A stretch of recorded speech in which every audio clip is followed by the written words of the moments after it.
Assalamualaikum warahmatullahi wabarakatuh. Beriman kepada hari kiamat merupakan salah satu rukun iman yang menjadi konsekuensi bagi setiap muslim, yang mana keimanan seseorang tidaklah sempurna tanpa beriman terhadapnya. Hari kiamat disebut juga hari akhir karena tidak akan ada lagi hari setelahnya. Dan di hari kiamat inilah setiap manusia akan mengetahui di mana ia akan hidup kekal, di surga atau neraka. Mengenal hari kiamat ini, Allah dan Rasul-Nya Shallallahu Alaihi Wasallam telah mengabarkan kepada kita, baik itu melalui ayat-ayat Al-Quran maupun melalui hadis-hadis yang mulia. Salah satu hadis Rasulullah Shallallahu Alaihi Wasallam yang menggambarkan keadaan hari kiamat adalah hadis yang diriwayatkan oleh Ibnu Mas'ud radhiyallahu anhu. Dalam hadis tersebut, Rasulullah Shallallahu Alaihi Wasallam bersabda, tidak akan bergeser kedua kaki anak Adam di hari kiamat dari sisi Rabb-nya hingga dia ditanya tentang 5 perkara, yaitu tentang umurnya untuk apa ia habiskan, tentang masa mudanya untuk apa ia gunakan, tentang hartanya dari mana ia dapatkan, dan dalam hal apa hartanya tersebut ia belanjakan, serta apa saja yang telah ia amalkan dari ilmu yang dimilikinya. Hadis riwayat At-Tirmizi nomor 2416 atau Broni dalam Al-Mu'jam Al-Kabir Jilid 10 halaman 8, hadis nomor 9772, dan hadis ini telah dihasankan oleh Syekh Al-Albani dalam Silsilah Al-Hadis As-Sahihah nomor 946.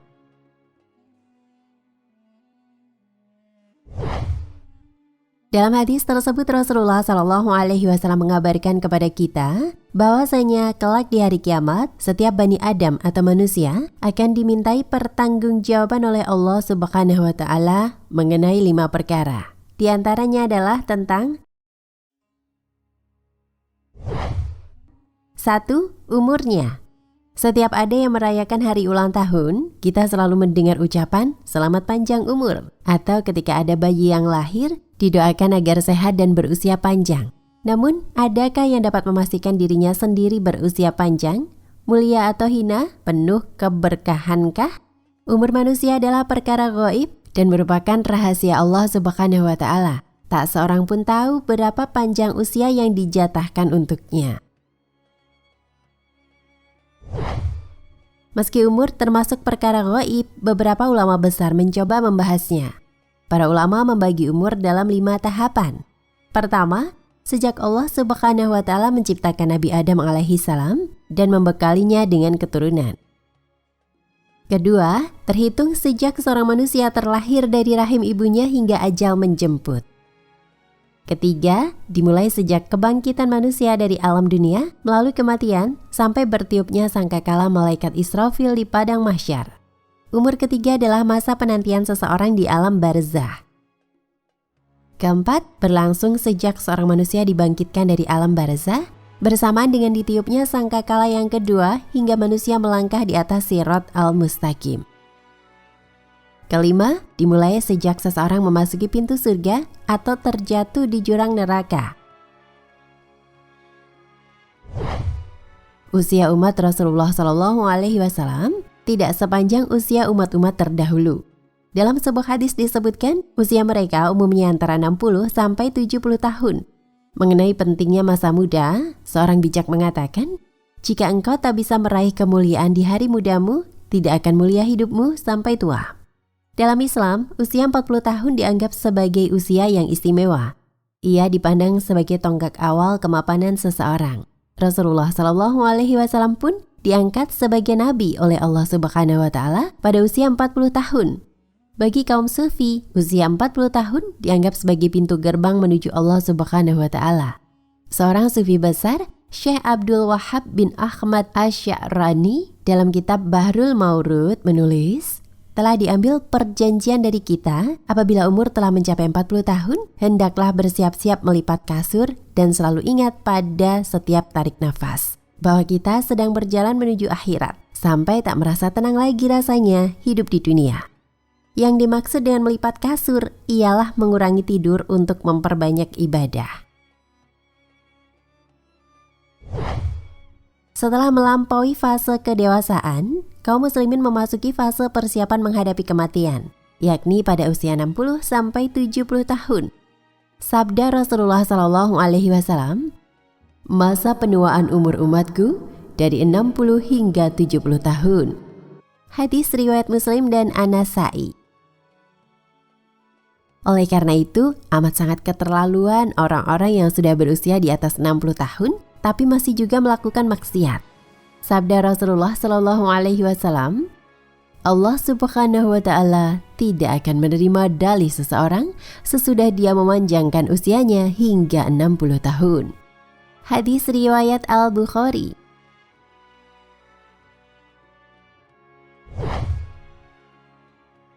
Dua, masa mudanya. Rasulullah Shallallahu Alaihi Wasallam pernah menasihati seorang sahabat yang tatkala itu berusia muda berumur sekitar 12 tahun, yaitu Ibnu Umar radhiyallahu anhuma. Syarh Al-Arba'in An-Nawawiyah Syekh Saleh Al-Usyah 294. Beliau Shallallahu Alaihi Wasallam memegang pundaknya lalu bersabda, hiduplah engkau di dunia ini seakan-akan sebagai orang asing atau pengembara. Hadis riwayat Bukhari nomor 6416. Lihatlah nasihat yang sangat bagus sekali dari Nabi Shallallahu Alaihi Wasallam kepada sahabat yang masih berusia belia. At-Tibi mengatakan, Rasulullah Shallallahu Alaihi Wasallam memisalkan orang yang hidup di dunia ini dengan orang asing, al-gharib, yang tidak memiliki tempat berbaring dan tempat tinggal. Kemudian beliau Shallallahu Alaihi Wasallam mengatakan lebih lagi, yaitu memisalkan dengan pengembara. Orang asing dapat tinggal di negeri asing. Hal ini berbeda dengan seorang pengembara yang bermaksud menuju negeri yang jauh. Di kanan kirinya terdapat lembah-lembah, akan ditemui tempat yang membinasakan, dia akan melewati padang pasir yang menyengsarakan, dan juga terdapat perampok.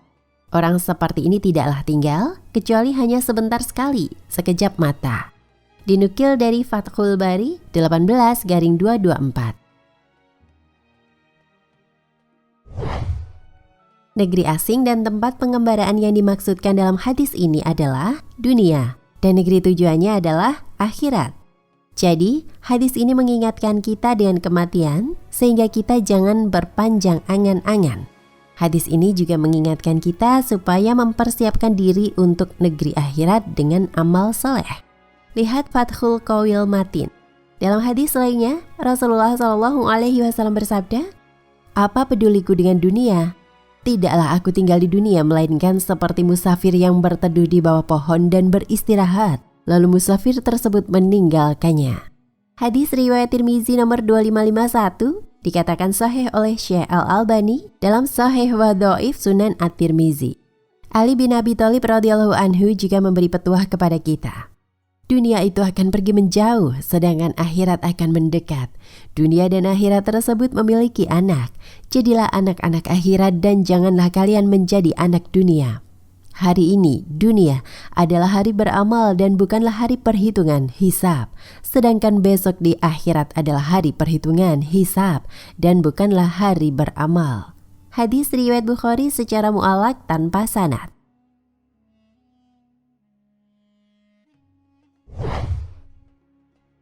Tiga dan 4, hartanya. Dari mana ia dapatkan dan untuk apa ia gunakan?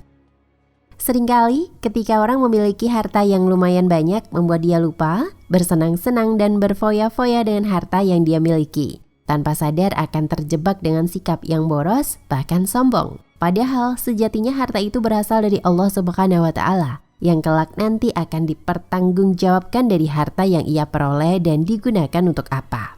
Rasulullah Shallallahu Alaihi Wasallam bersabda, kedua kaki seorang hamba pada hari kiamat tidak akan beranjak hingga dia ditanya tentang umurnya untuk apa dihabiskan, tentang ilmunya apa yang telah diamalkan, tentang hartanya dari mana ia peroleh dan kemana ia habiskan, tentang tubuhnya untuk apa ia gunakan. Hadis riwayat Tirmizi.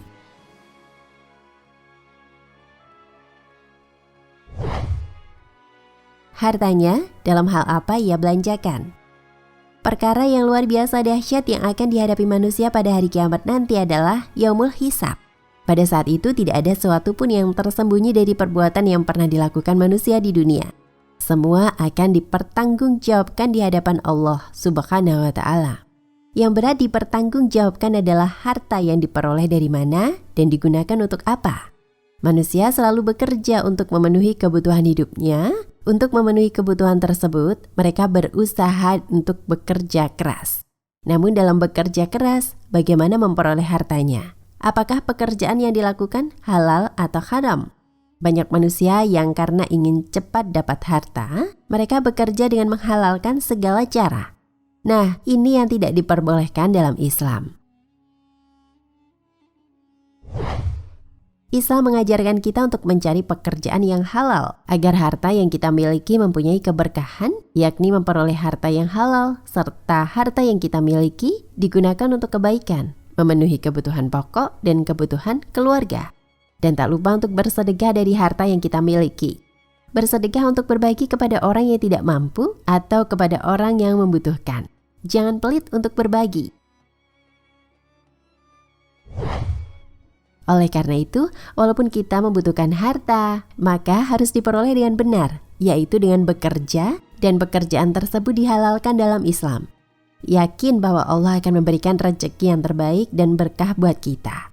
Karena harta yang kita miliki akan dipertanggungjawabkan kelak. Semoga kita semua bisa memperoleh harta yang halal dan harta tersebut dipergunakan dengan sebaik-baiknya. Amin.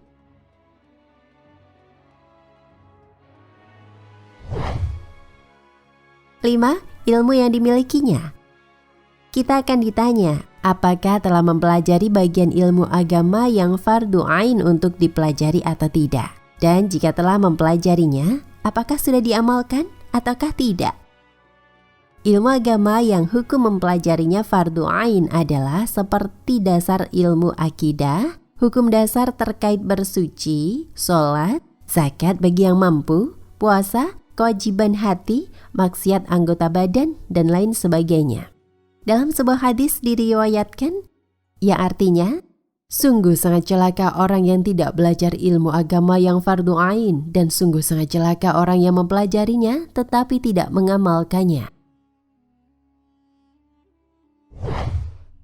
Barang siapa yang bisa menjawab dan mempertanggungjawabkan kelima perkara tersebut kelak di hari kiamat, maka dia akan menjadi orang yang beruntung. Dan dengan izin Allah, dia pun akan mendapatkan apa-apa yang telah Allah janjikan kepada hamba-hambanya yang bertakwa berupa kenikmatan-kenikmatan surga.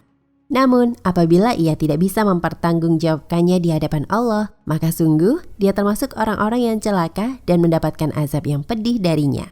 Semoga kita digolongkan oleh Allah ke dalam orang-orang yang bisa memanfaatkan umur, masa muda, harta, dan ilmu dengan sebaik mungkin, agar kelak kita bisa mempertanggungjawabkannya di hadapan Allah. Dan semoga Allah memudahkan kita untuk bisa berkumpul dengan orang-orang yang salih dari kalangan Nabi dan Rasul, serta orang-orang yang sejalan dengan mereka. Ya Rabb kami, berikanlah kami kebaikan di dunia dan kebaikan di akhirat, serta lindungilah kami dari siksa neraka. Quran Surat Al-Baqarah ayat 201. Wallahu a'lam bishawab. Nah pemirsa Ensiklopedia Al-Fatih, sampai di sini perjumpaan kita kali ini. Semoga menginspirasi.